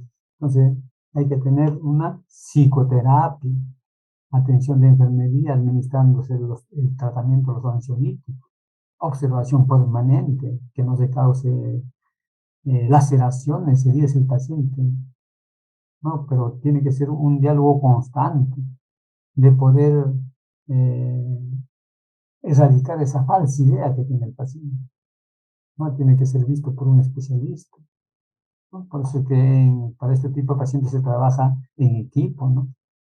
Otro también un tratamiento que se basa es en las benzodiazepinas, ¿no? De forma concomitante, es fundamentalmente la psicoterapia los que va a ayudar más. A pesar del lugar que ocupan las benzodiazepinas en el tratamiento de los síntomas de la ansiedad, el papel principal ha sido otorgado a los antidepresivos por su efecto ansiolítico derivado de sus acciones sobre sistemas de serotonina y noradrenalina cerebrales. Entonces, este paciente están disminuidos. Los antidepresivos los van a ayudar en cuanto a estos neurotransmisores. Entonces, ¿cuáles son los cuidados? Escuchar con atención en un ambiente tranquilo que facilite la confianza, utilizar un enfoque sereno que dé seguridad al paciente, identificar los cambios en el nivel de ansiedad, tratar de comprender las perspectivas del paciente sobre una situación estresante, permanecer con el paciente para promover seguridad y reducir el miedo, animar las manifestaciones de sentimientos, percepciones y miedos, establecer actividades recreativas encaminadas a la reducción de tensiones, ayudar al paciente a identificar las situaciones que participen en cuanto a la ansiedad, administrar los medicamentos que produzcan la ansiedad. Estos pacientes muy difícilmente van a tomar conciencia. Nosotros no nos podemos confiar a que el paciente solo se medique, sino que nosotros proporcionar y cerciorarnos que ellos tomen la medicación. Otro de los grandes problemas que se presentan a diario es la depresión, ¿no? Entonces la depresión pues es un problema de salud pública, ¿no? Que mucha gente lo padece. No es un trastorno del estado del ánimo o del humor, donde destaca un ánimo deprimido, falta de energía y o pérdida de interés, o de la capacidad para disfrutar o obtener placer, ¿no? Más conocido como la anedonia, que afecta la vida de la persona durante la mayor parte de la vida y durante al menos 2 semanas. Entonces las personas que tienen depresión también deben recibir tratamiento. Muchas veces pasa desapercibido en la familia, ¿no? Como que lo ven como una tristeza, como que lo ven que tiene sus periodos de sentimientos de minusvalía, ¿no? Cuando en realidad pues es una enfermedad. Mucha gente como que lo toma como una simple depresión y no es así. No tienen que recibir un tratamiento y muchos de ellos se hospitalizan cuando ya es capaz de poder convivir con la depresión, cuando de por medio también se ve afectada su salud o pueden intentar hacerse algo ellos mismos, ¿no? Porque sabemos que la depresión pues está en juego paralelo con el suicidio, con el intento de suicidio. Entonces muchas veces es genético, ¿no? Se da más en las familias de primer grado. Cuando los padres tienen este problema, pues los hijos recaen para que tengan el mismo problema. Los acontecimientos vitales, los factores sociales, los psicológicos, ¿no? Falta de reforzadores positivos. Mucho tiene que ver los maltratos, ¿no? Hay jovencitos, pues, que son maltratados desde muy pequeños y a la larga en la pubertad o en la adolescencia afloran los problemas de la depresión. Entonces evitemos pues las cosas. Entonces hay dos tipos de depresión, ¿no? Que es la endógena y la psicótica, ¿no? La endógena es estado de ánimo distinta a la tristeza que se experimenta habitualmente, falta de reactividad del humor, ¿no? Empeoramiento matutino, al despertar precoz se despiertan muy rápidamente, alteraciones psicomotrices, ¿no? Presentan anorexia, pérdida de peso, sentimientos de culpa y buena respuesta a los tratamientos biológicos, ¿no? Responden muy bien los pacientes que tienen depresión a los antidepresivos y al TEC, ¿no? Al tratamiento electroconvulsivante, como antes les dije, así como la nula respuesta al placebo, ¿no? Muchas veces con estos pacientes, en muchas oportunidades se ha querido trabajar con el placebo, pero vemos que no funciona, ¿no? O sea, no es un problema de capricho, sino es un problema de enfermedad, pues, ¿no? Y la depresión psicótica, el diagnóstico muy consistente en el tiempo. Las recaídas son psicóticas y las ideas delirantes, ¿no? Muchos de estos pacientes con depresión ya muchas veces lo vemos como un paciente que tuviera una enfermedad esquizofrénica, porque presentan su psicosis, ¿no? Habitualmente la culpa o la ruina, la hipocondría, ¿no? Sienten que les duele todo, que les pasa todo a ellos, ¿no? Muchos de estos pacientes, pues, que tienen depresión, acuden a uno y otro especialista, ¿no? A veces no satisface en cuanto a la atención. También se complica con los síntomas catatónicos, como son la asinesia, el mutismo, la catalepsia, la flexibilidad seria o el negativismo, ¿no? Y muchos de estos pacientes también se hospitalizan en el hospital, ¿no? ¿Cuáles son los síntomas? ¿Cómo puede reconocer una depresión? Que continuamente también acuden al servicio de emergencia de la infelicidad la mayor parte del tiempo. Se sienten tristes, solos, ¿no? La tristeza es tan intensa que interfiere con la vida diaria, pérdida de interés a la vida y disfruta de nada, ¿no? Sentimientos de estar agotados, pero a la vez inquieto y agitado, sentimientos de irritabilidad, pensamientos suicidas, duerme poco, ¿no? Entonces, estos pacientes con estas características, muchos de ellos se hospitalizan y muchos de ellos pues hay que tener una observación vigilante, no nos podemos confiar en estos pacientes porque son altamente potenciales a que puedan hacerse daño. ¿No? Los pacientes depresivos pues están a un pasito del suicidio. Pues, que muchas veces se ven en las noticias pues pacientes con antecedentes de depresión y se quitan la vida. Entonces nosotros tenemos que diagnosticar oportunamente. Entonces, ¿cuáles son los cuidados de la enfermería? Proporcionar apoyo emocional, establecer una comunicación y construir una relación de confianza, ¿no? Brindar confianza de que pueda aflorar todo lo que siente. Mantener una habitación libre de estímulos que perturben, ¿no? Necesitan tranquilidad. Tú no lo puedes poner los pacientes depresivos al costado de los pacientes que tienen esquizofrenia. Se van a sentir perturbados, ¿no? En lo mínimo, pues, tener una distancia apropiada, ¿no? Trato amable pero firme, retirar objetos que puedan utilizar y hacerse daño, ayudar a establecer objetivos realistas y aumentar su autoestima, fomentar la actividad social es proporcionar el descanso y el sueño.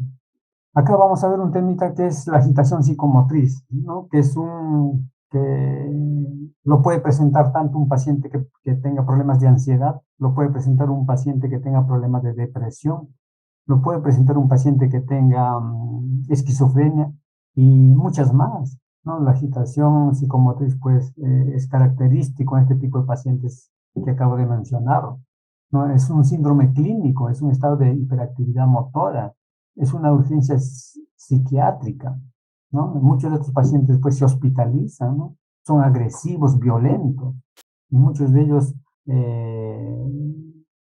son llevados por los policías, por los bomberos, la familia se organiza, muchos de ellos van amarrados, ¿no? Entonces, para poder nosotros tratar la agitación psicomotriz, tenemos que agotar primero lo que es la contención verbal, ¿no? Tratar de disminuir su molestia, su agresividad, pero a veces esto no se da con éxito, porque muchas veces al paciente lo vas a hacer enfurecer más, ¿no? Si no producimos calmar con la contención verbal, pasaremos a la contención ambiental y muchos de estos pacientes se hospitalizan. Entonces tienes que tener un ambiente tranquilo, ¿no? Libre de objetos, solamente la cama y sus cosas necesarias, ¿no? Y muchos de esos pacientes con agitación se calman, pero a pesar de eso, muchos de ellos no logran. Entonces tenemos la contención farmacológica. Entonces, la contención farmacológica vamos a poder nosotros administrar ansiolíticos, ¿no? Para bajar esa tensión que tiene el paciente, esa agitación, así como todo, esa agitación de poder expresarse, de gritar, de maltratar, de insultar. No se imaginan ustedes los pacientes que vienen con agitación psicomotriz. Hay que muchas veces actuar entre 4 o 5 personas. No nos basta solamente el personal técnico, el enfermero, muchas veces está también el residente, el asistente, hasta el vigilante. Hay ocasiones donde ha tenido que participar todo el equipo, porque los pacientes que presentan agitación psicomotriz no se imaginan la fuerza que tienen. Entonces, para poder administrar la medicación y recién de esa manera, a recién poder reducir al paciente. Pero muchos de ellos son refractarios al tratamiento. A veces no les se da mucho. Entonces, ¿cuál es la última opción? Es la contención física. Tenemos que sujetarlo al paciente, ¿no? Entonces, esto tiene su objetivo de que el paciente no se pueda agredir, tampoco pueda agredir a los que los atienden, ¿no? En este caso, pues al enfermero, al médico, al residente, al psicólogo, ¿no? Son pacientes que están fuera de sí. Entonces, uno de los cuidados de enfermería, por ejemplo, es cuando administremos el tratamiento, porque muchos de estos pacientes pueden sedarse.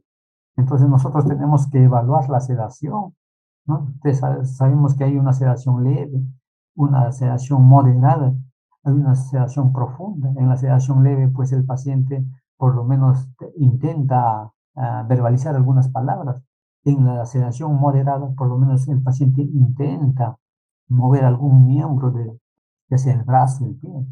Mientras que en la sedación profunda, ya el paciente no te va a obedecer. Entonces los cuidados de enfermería están enfocados hacia ello.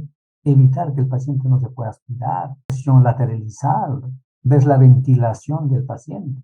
Peor aún si este paciente es obeso o tiene problemas cardíacos. Entonces tenemos que evaluarlo constantemente, ¿no? Hay muchos pacientes que con una ampollita de diazepam se sedan profundamente, pero hay otros que no. Entonces, ¿para qué está?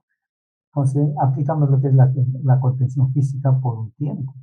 Entonces, no necesariamente vamos a poner la inyección, sino estaremos también cumpliendo con las indicaciones médicas. Paralelamente, muchos de ellos ya están con sus tabletas, ¿no? Como son los antipsicóticos, para poder ir reduciendo los síntomas agudos que tiene el paciente.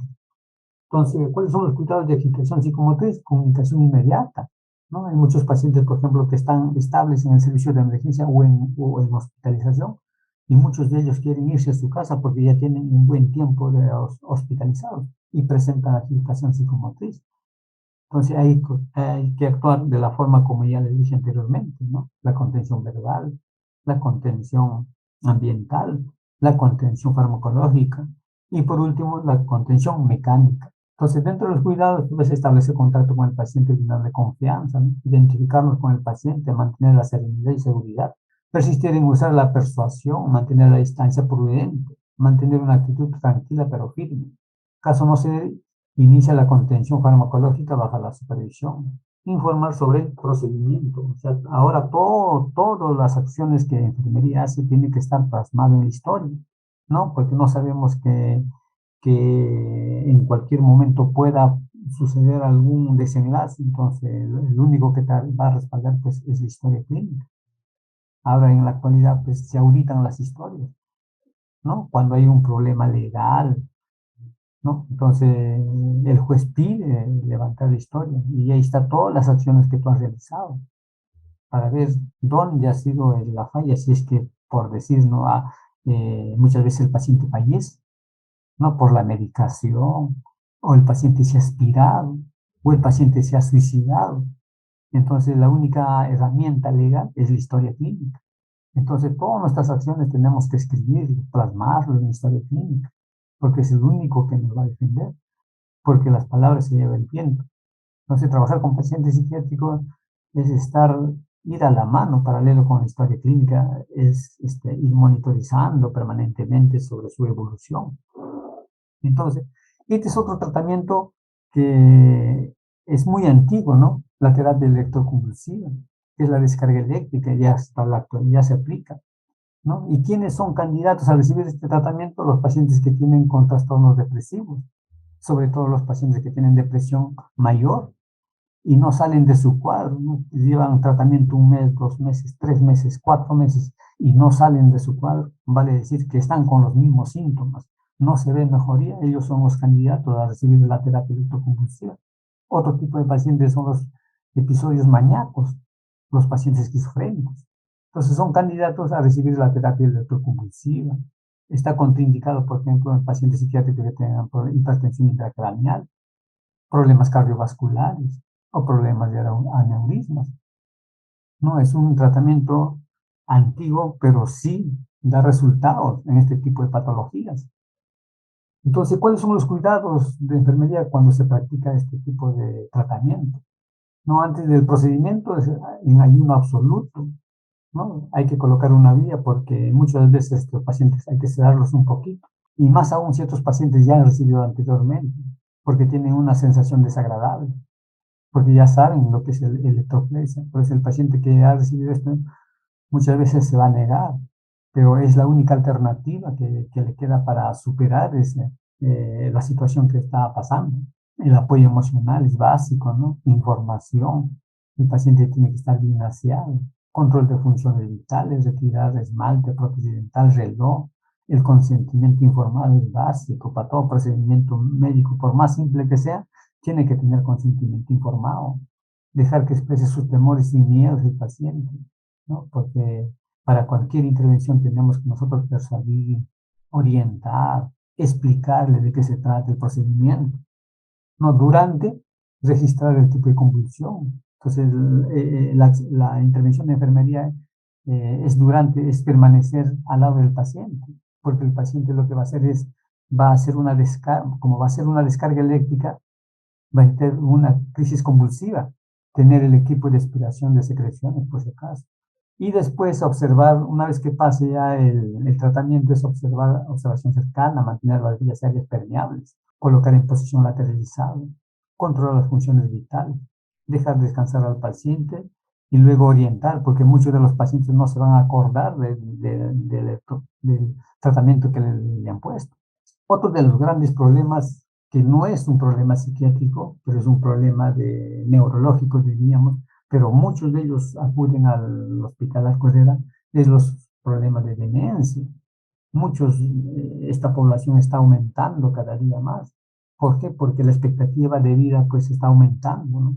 Tanto en varones como en mujeres. Entonces nuestra población adulta mayor cada día es mayor, ¿no? Entonces, ¿qué es la demencia?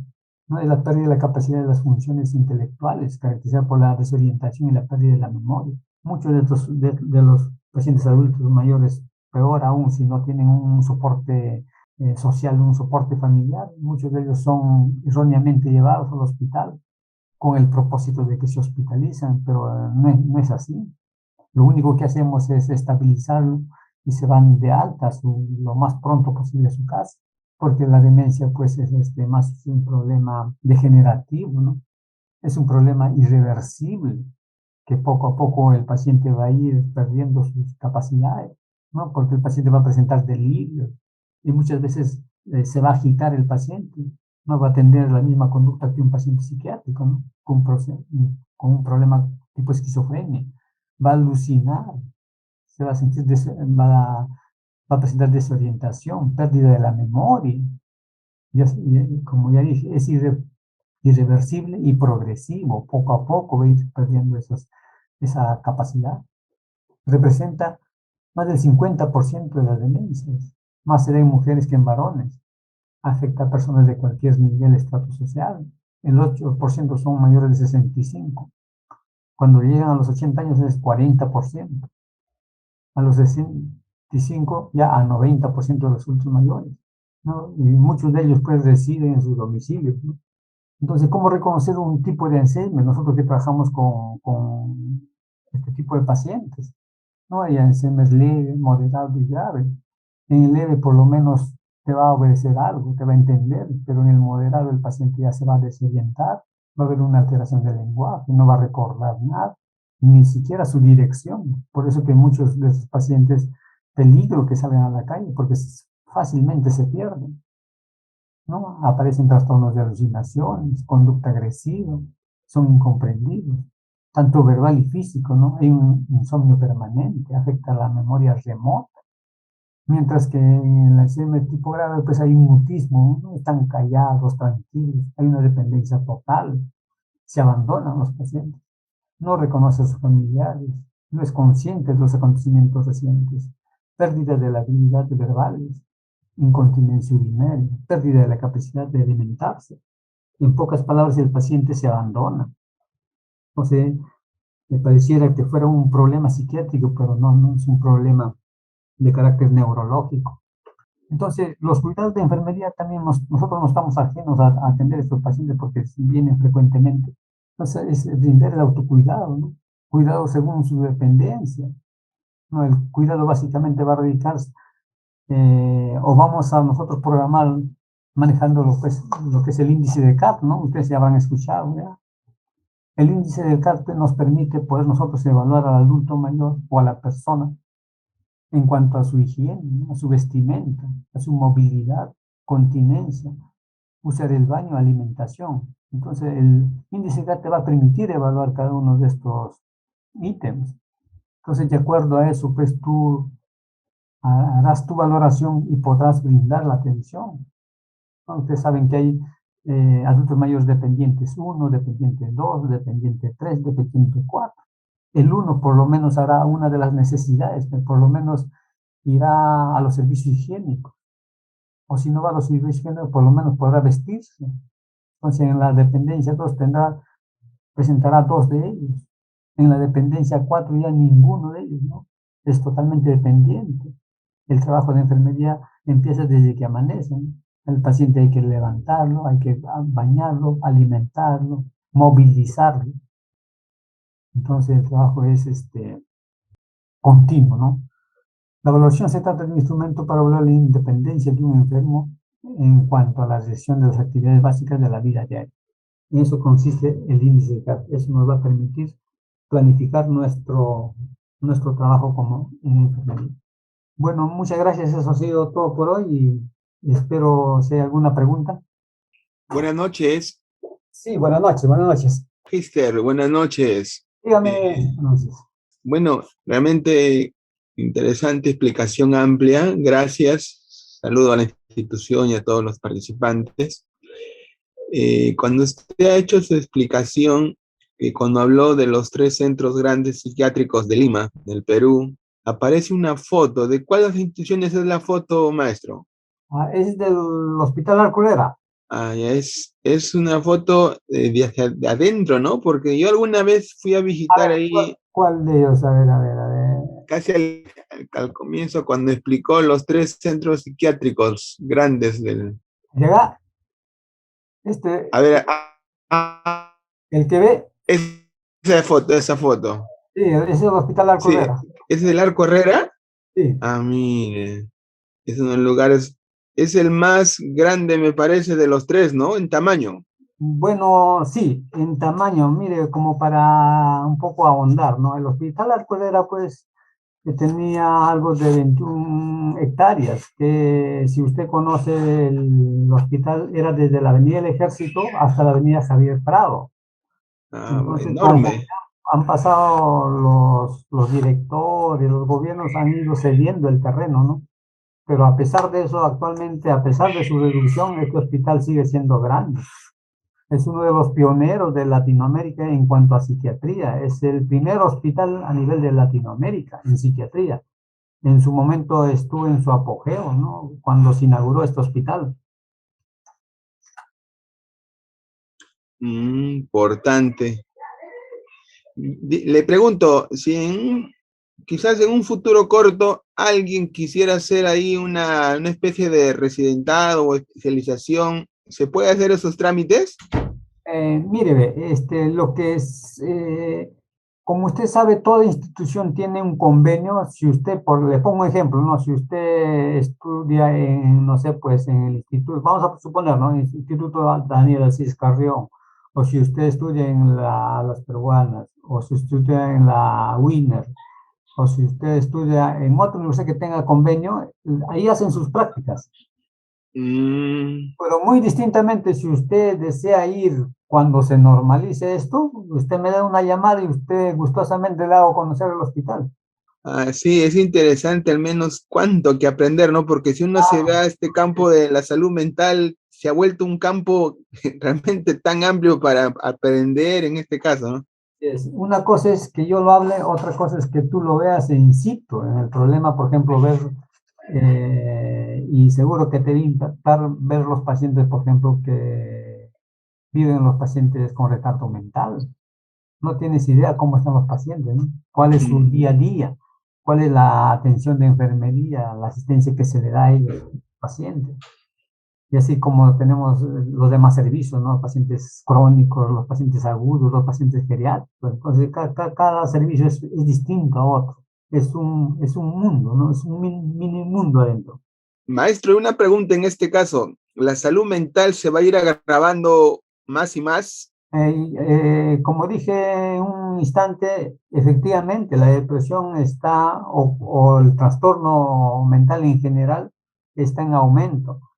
Y yo creo que las instituciones que brindan atención no se van a abastecer. Entonces, lo que sí está apuntando es que muchos que se proyectan al futuro, pues, están visualizando como un, no negocio, sino aperturar centros para brindar atención a este tipo de pacientes, ¿no? Y una pregunta, quizás una más. Estaríamos hablando ahí en el Arco Herrera, ¿cuántos psiquiatras para cuántos pacientes hay? Mira, ve, en cuanto a recursos humanos, tenemos 120 enfermeros, psiquiatras hay 70, personal técnico tenemos 250, es el recurso humano. Mm. ¿Cuántos, dijo ahí, pacientes hay? Ahorita contamos con 430 pacientes, Enorme, ¿verdad? Enorme la cantidad. así es. Eran más, eran 1200.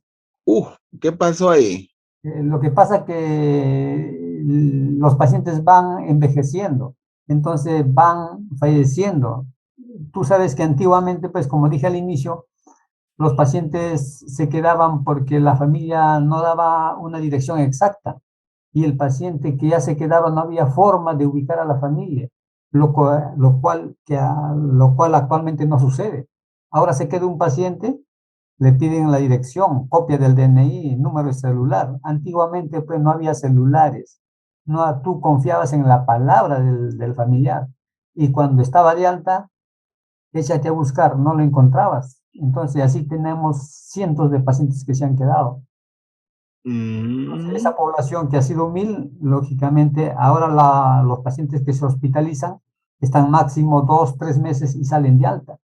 Mientras que los que se han hospitalizado antiguamente no hay forma, ¿a dónde le damos de alta?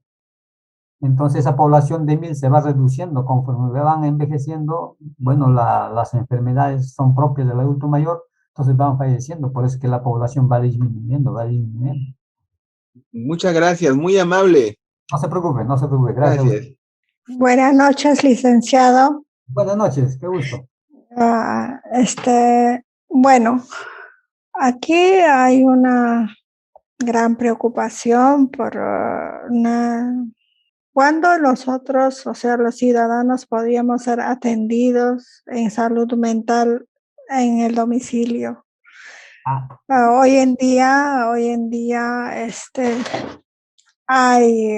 podríamos decir que por las violencias que se suscita dentro de los hogares, el agresor también puede sufrir algún trastorno mental. Claro, efectivamente, efectivamente. O sea, Entonces, bien, en ese caso, por la reforma de salud, hoy en día estamos en una reforma de salud, es por eso que hay los centros comunitarios en salud mental. Bueno, en este caso, mi institución donde laboro sí tiene un centro comunitario, ¿no? Y donde las situaciones más complejas derivan a los centros, al hospital. Pero ahí tiene un papel muy importante la familia, porque cuando un paciente logra recuperarse en los hospitales, la familia lo traslada a su casa y luego no tiene manejo de ese tipo de pacientes y lo deja a su destino, ¿no? Es por eso las recaídas y después la familia lo echa al abandono al paciente porque realmente mantener o tener a un paciente psiquiátrico tiene un costo económico bastante fuerte. Hoy en día también cuentan con el SIS, si bien es cierto, el gobierno ahora apoya, hoy en día apoya, ¿no?, a este tipo, pero no obstante, ¿por qué los pacientes recaen? ¿Será por lo que la familia no tiene interés o no tiene manejo de este tipo de pacientes? Muy bien, gracias por su pregunta. Vamos a aclarar un poquito. Mire, la salud mental, como ya les dije, por ejemplo, si nos basamos básicamente a la esquizofrenia, que es la población que es la patología que más presenta en cuanto a diagnósticos, entonces, de por sí esta enfermedad es de por vida. Entonces, trabajar con la familia es vital para que haya un soporte familiar. Si este soporte familiar se debilita o no cumple con su rol, entonces difícilmente el paciente va a poder, por lo menos estar estabilizado, por lo menos recibir su medicación. Hoy en día, como usted dijo, la reforma de salud en salud mental se está dando. Se ha empezado con los centros comunitarios. Entonces ahora hay, bien, gracias más bien que ahora el SIS, cuando inició el SIS no reconocía lo que es, por ejemplo, los trastornos de esquizofrenia, los que es trastorno de depresión, no los acogía. Hoy en día sí. Entonces el SIS cubre lo que es el tratamiento. Entonces lo único que se pide ahora es que tenga un soporte familiar. Entonces, pero cuando hablamos nosotros del paciente, es difícil, me imagino, convivir con un paciente psiquiátrico. Como ya le dije al inicio, es un desgaste, ¿no? De repente el familiar va a estar 1, 2, 3 años, pero después es una carga para el familiar. Entonces, acá lo que se quiere es que haya una participación de toda la familia, pues distribuirse las responsabilidades, ¿no? Bueno, tú dedícate este mes, yo el otro mes, o un año tú, de tal manera que el paciente no se sienta desprotegido. De por sí el paciente no va a crear conciencia, porque si partimos desde el punto de vista patológico, el paciente no va a tener conciencia. sea, de por sí no van a hacer de que él vaya a su consulta, de que tome su medicación. Entonces se espera mucho de la familia. Si la familia abandona, entonces tenemos a futuro pues, un paciente que va a deambular, un paciente que va a estar por las calles. Ese es el futuro, ¿no? O sea, ahora creo que las condiciones se están dando por estos centros comunitarios y esperemos que se siga abriendo. Y la idea es que el paciente psiquiátrico se atienda más cercano a su domicilio. Entonces, Eh, ¿quiénes van a ir al hospital? Los que realmente necesiten hospitalización. Entonces ellos van a ser referidos, el centro comunitario los va a captar. Cuando vean ya que no lo pueden manejar, entonces ellos van a ser referidos a los centros hospitalarios para que sean hospitalizados y manejados. Porque también los centros comunitarios van a tener algunas restricciones, ¿no? Ellos no van a poder hospitalizar, pero sí lo que sí pueden hacer es referir. como los pacientes psiquiátricos son humanos, Así es. necesitan mucho afecto Sí, emocional, más que cualquier otra persona. sí, pues. No sé, no, sería una ilusión de mi parte, ¿no? Porque el Estado no da una partida para crear un Ah, hogar para albergar a esas personas que nosotros vemos en las calles abandonados, sin familia. ¿No sería algo, un presupuesto de repente del Estado para ayudar a ellos? claro, también está, yo creo que el MINSA también tiene esa expectativa, ¿no? Mm, Está empezando con lo que es, por ejemplo, ya empezó con lo que es de la violencia intra, intrafamiliar, ¿no? Sé que mm, están habiendo, por ejemplo, ahora hay programas de mamis, ¿no? Entonces, me imagino que poco a poco también ya estarán tallando lo que es en la salud mental, ¿no? Porque con esto de la violencia, lo que están tratando de salvaguardar primero son la violencia doméstica, ¿no? Me imagino que sí, en ajá. el futuro ya estarán ampliando más y proteger más a los pacientes con trastornos mentales, ¿no? Y evitar pues que estén deambulando, estén desprotegidos totalmente. Sí, último sería a nuestros profesionales, psiquiatras que falta en las instituciones para dar, por ejemplo, como acá decimos, a ser atendidos de repente hasta en domicilio, pero Claro, para eso se necesita recursos humanos, mayor presupuesto, ¿no? De gobierno, para que eso se dé.